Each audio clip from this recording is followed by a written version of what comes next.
नमस्कार. मी कैलास वायफळकर. केपीज क्रिएशन्स मध्ये आपले खूप खूप स्वागत. मित्रो, 26 जुलै 1999 हा कारगिल विजय दिवस म्हणून साजरा केला जातो. त्याचे कारणही तसेच आहे. या दिवशी पाकिस्तानने कारगिलमध्ये केलेल्या घुसखोरीला चोख प्रत्युत्तर देत भारताने त्यांना हद्दपार केले होते. साधारणपणे मे 99 मध्ये या युद्धाला सुरुवात झाली होती.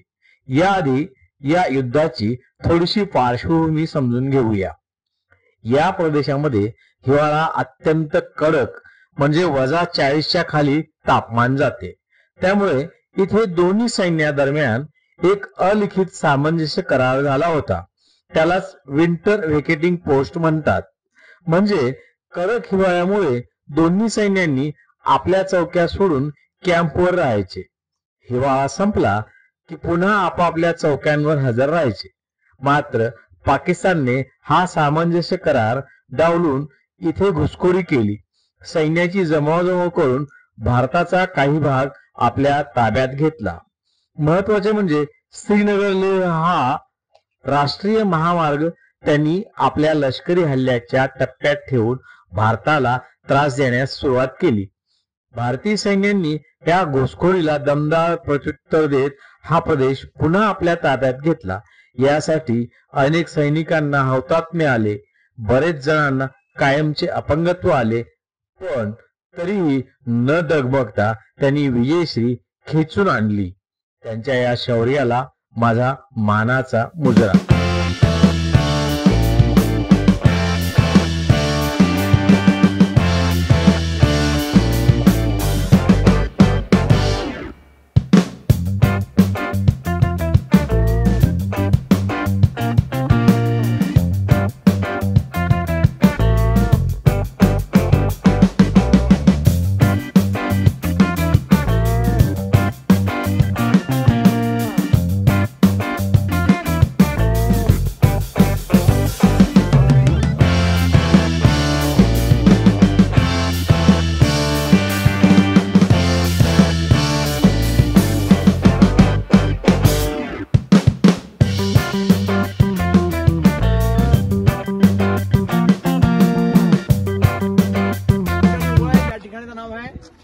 Kargil war memorial.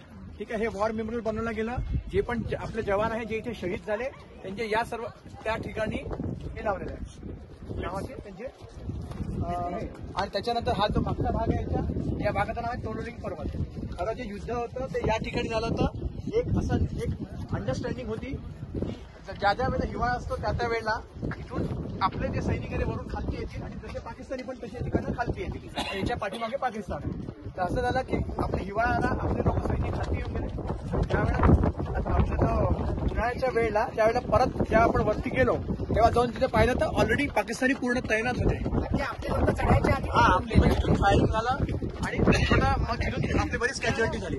त्यानंतर तो जो शेवटचा भाग आहे त्याला टायगर हिल म्हणतात. टायगर हिल आणि जो विक्रम बत्रा होते ते त्याच ठिकाणी शहीद झाले होते. त्या ठिकाणी वरती जाताना त्याला दुसऱ्या याला बत्रा टॉप म्हणतात. लेफ्ट राहतो त्याच्या थोडं बाजूला त्याला बत्रा टॉप म्हणतात. त्याच्या नावाने आपण ऐकलं विक्रम बत्रा त्यांनी तिथे आणि ते तिथे वीरगतीला प्राप्त झाले. आणि हा जो पर्वत आहे टोलोलिंग त्यामध्ये जसं मी म्हणतात वरती छोटे छोटे बंकर्स बनलेले आहे.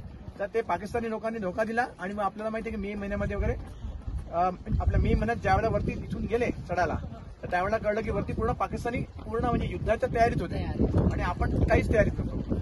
मग त्याच्यानंतर तो आपला हा सगळा जो भाग आहे पूर्ण त्याच्यामध्ये आपले बऱ्याच ठिकाणपासून प्रयत्न झाले की हल्ला करायचा, पण त्यांना ते काही जमलं नाही. कारण की जो पण आपला पहाडाच्या वरती असतो त्याला त्याचा ऍडव्हान्टेज जास्ती असतो. कारण की इथे त्याला लपायला जागा नाही. कोणी तिकडनं तोफाचा गोळ टाकला इथे लपायला जागा नाही. कारण प्लेन पूर्ण ही पाहिजे पूर्ण प्लेन जमीन आहे तर त्यांना लपायला जागा नाही मिळाली म्हणून त्यांना ऍडव्हान्टेज होता. असं ऐकण्यात आलंय की ते जे याच्याकरता मग यांनी इकडनं प्रयत्न केले पण नाही झाले, अपयशी झाले म्हणून त्यांनी मागून जाऊन हल्ला केला. एक वेळ ठरवली.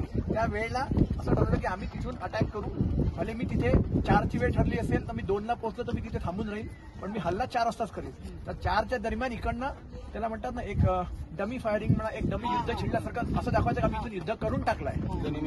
हा म्हणजे त्यांनी काय की इकडनं त्यांचं सगळं लक्ष समोर राहील आणि मागून जाऊन सगळं हल्ला करून त्यांना मग पराजय केला. असं केल्यानंतर तिकडला हा पर्वत कॅप्चर सगळ्यात पहिले झाला. नंतर मग सगळ्यात शेवटी टायगर हिल झाला आणि त्याच्यावरती त्यावेळेला म्हणजे आपलं युद्ध संपलं शेवट, तर तिथे एक झेंडा फडकवला होता.